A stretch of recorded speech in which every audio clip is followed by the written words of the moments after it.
Баарыңарга ысык салам, жамаат туугандар, кесиптештер. Кубанычтамын дагы кайра эле көрүшкөнгө силер менен ушу биздин YouTube каналдан.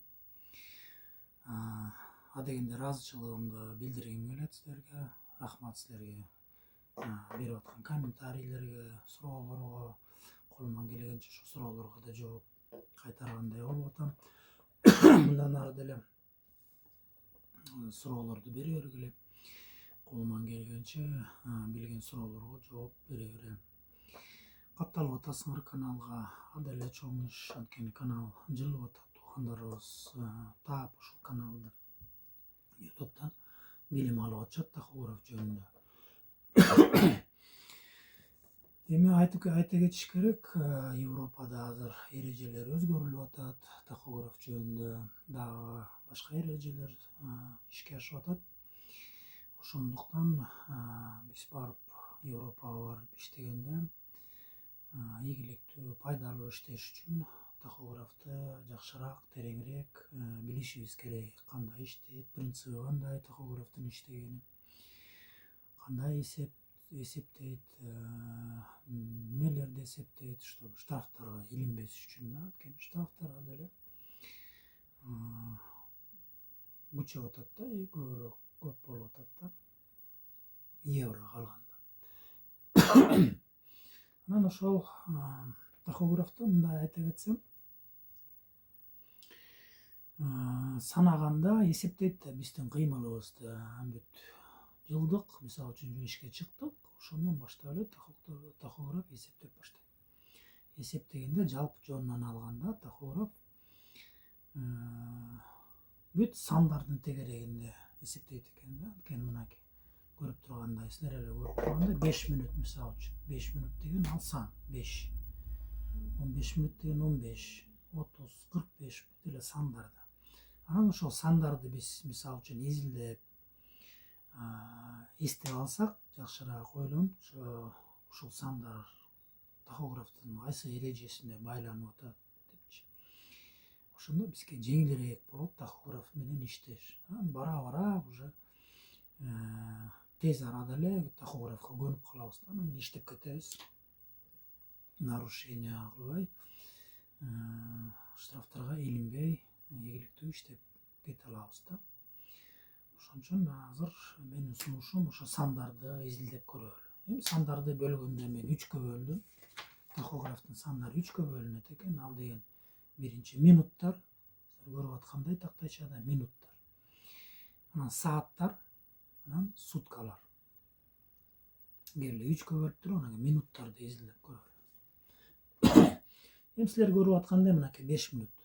5 мүнөт тахографтын кайсы эрежесине байласак болот. 5 мүнөт деген ал деген, мисалы үчүн силер 9 саат же 11 саат түнү эс алдыңар, анан жылайын деп атасыңар. Жылып кеткенде, мисалы үчүн силер жыласыңар, эс алдыңар мынакей. Эс алып, паузада турдуңар. Анан жылганда дароо эле жылып кетсеңер, силер дароо эле движениеге өтүп кетесиңер.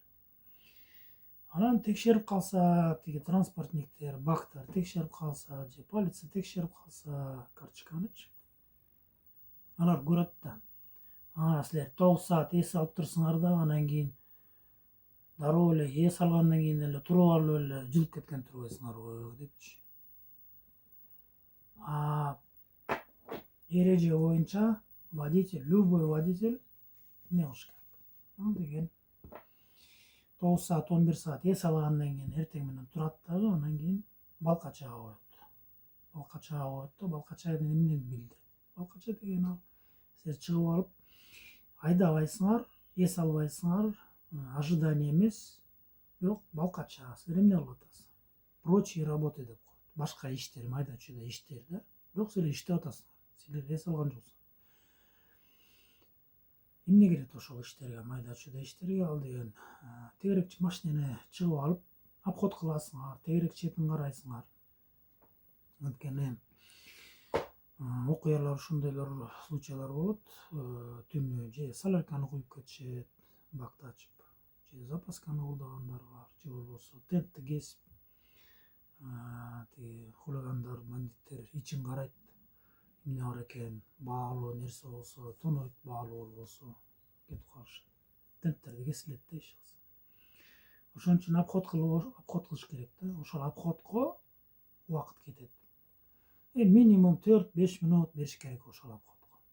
Эгерде обход кылбай деле жылып кеткен күндөр болот шашкандачы. Ал деле көп деле нарушение кирбейт. Бирок 5 минут берип койсоңор, ал абдан баалуу болот да. Анан кийин жакшы болот. Текшерип калышса да 5 минут туруп тур. Ошондо силер эртең менен турганда кайталап коелу. Паузада турасыңар да. Тахографты открыть страна бар да. Өлкөнү ачасыңар, кайсы өлкөдө жылып атасыңар. Германияда болсо D дейсиңер, Франция болсо F дейсиңер, Польша болсо PL дейсиңер. Ачасыңар да, анан кийин могу тахографтагы кнопкаларын басып туруп, анан кийин могу паузаны балкачага которуп коесуңар. Болду, балкачага которуп коюп туруп, анан кийин чыгып, машинени тегерек четин обход кылып, bir 5 минуттай жуунуп, тазаланып, чайканып ушундай. Отуруп алып 5 минут өткөндөн кийин жылып кетсеңер, өзү эле которулуп туруп, анан кийин движение кылып, өзү жылгандан кийин которулуп калат. Анан кийин кетет отчет. 4:30 болсо 4:30дун отчету кетет могерден. 4:30 деп турат да. Ошол кемип кетет да. 4:29, 28, 27 деп кете берет. Силердин айдай турган саат. 5 минут деген ошо эртең менен балкачага 5 минутка коюп туруп анан жыласыңар. Эми келгиле эмки санга өтөлү. Эмки сан ал 15 минут дейт. Ал эмнени билдирет 15 минут? Эми баарыбыз эле билгендей, суткада иштеп атканда 9 саат берилет. 9 сааттын ичинен дароо эле 9 саат айдай албайсыңар такай. Ошон үчүн 9 саатты 2-ге бөлөсүңөр, 4 саат 30 минуттан. 4 саат 30 минут айдагандан кийин 45 минут силер турушуңар керек. Ошол 45 минутту силер бөлсөңөр болот 2-ге. Кандай жагдайда бөлсөңөр болот? Мисалы үчүн силер келатып заправкага кирдиңер. 2 саат айдадыңар. 2 саат айдап эле анан заправкага токтодуңар да. Заправкага токтоп, заправка кылып атасыңар. Ошондо паузаны которбой калып турсаңар, негизи которуш керек, бирок эгерде болот, которбой каласыңар монда. Паузада туруп калат да, паузада. Токтогондо паузага туруп калат. Балкачага туруп калат, силер паузага коесуңар. Эгерде пауза болуп калат, если зажиганиега машинеңер күйүп турса, анда балкача болуп тура берет. Зажиганияны өчүргөндө пауза өтүп кетет. Болду, силер заправка кылып атасыңар, анан 15 минут өткөндө бир 10 минутта өттү да. 10 минутта өттү дегиле. Силер жылдыңар. 10 минут өткөндөн кийин жылсаңар, 15 минутка жетпей калат. Ошон үчүн эмне кыласың? Силер 5 минут күтө турасыңар дагы, фарасын сүрүп, же бирдемке алып, ошо 5 минутта туруп анан кийин жылып кетесиңер.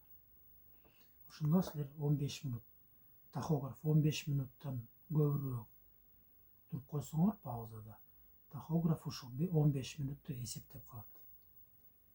Эстеп алат да.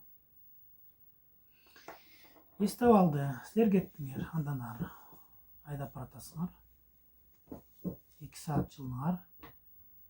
2 саат жылдыңар. 15 минут турдуңар. Эми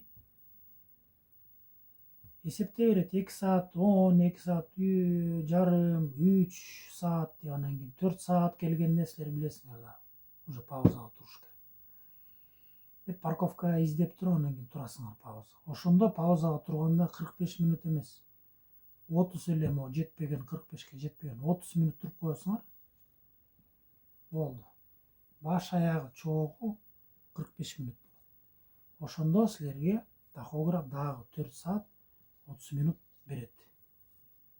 Айдагыла депчи.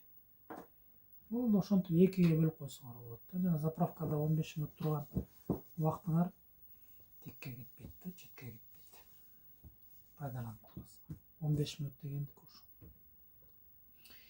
Эми 30 минут дегенди алалы. 30 минут мен силер түшүнгөндөй жана 15 минуттун калтыгы да. 15 минут туруп койдуңар. Анан жылып кеттиңер, анан кийин уже 4 саат 30 минутка жетейин деп калганда кайра эле 30 минут туруп коесуңар да калды. Баш аягы 45 болуп калат. Анан жылып кетесиңер. 30 минут деген ушу. 45 минут. Эми 45 минут баарыңар билгендей эле кайра эле ал деген полный пауза, толук пауза деп коет, стандартный пауза. Ошону пайдаланабыз көбүнчө. 45 минут туруп эле анан кийин жылабыз. 4 саат 30 минут айдадык. 4:30 айдадык. Анан 45 минут турабыз. Анан кайра эле 4 саат 30 минут айдайбыз. Баш аягы канча болот? 9 саат болот. Ошо. Бул минута жөнүндө айта кетсек, бул минута жөнүндөгү маалымат. Минутадан тышкары эмкеге өткөндө уже сааттар кетет. Сааттарды болсо эмкеги роликтен талкуулайлы. Минуттарды эстеп алсаңар. 5 минут, 15 минут, 30 минут, 45 минут. 45 минут стандарт. Бөлсө болот 30 минут 15 минутка. 30 менен 15ти алмаша албайсыңар орду менен. А дегенде 15 минут туруш керек. 15. Анан 30. А дегенде 30 анан 15 деп болбой калат. Мисалы үчүн 15тен ашып туруп анан кийин 16 туруп койсоңор 15 деп эсептеп алат тахограф. 20 туруп койсоңор 15 деп эле эсептеп турат да тахограф. 29 ошондо да 15 деп таап атат. Анан 30 болот да. 30 минут турасыңар. 30 минут турасыңар. 31 минут болгондо 30 минут эсептебейт. 30 минут эсептебейт. Кайра эле 15 деп эсептей берет. 30 минут эсептебейт, билбейт да, таппайт. 15 деп табат. 30 минутту билбейт, тааныбайт тахограф.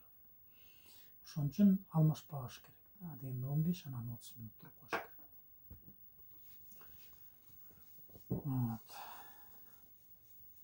Минут жөнүндө айта кетсек, ушул маалымат минут жөнүндө. Ушуларды эстеп алсак, бизге жеңилирээк болот да тахограф менен чогуу иштеш.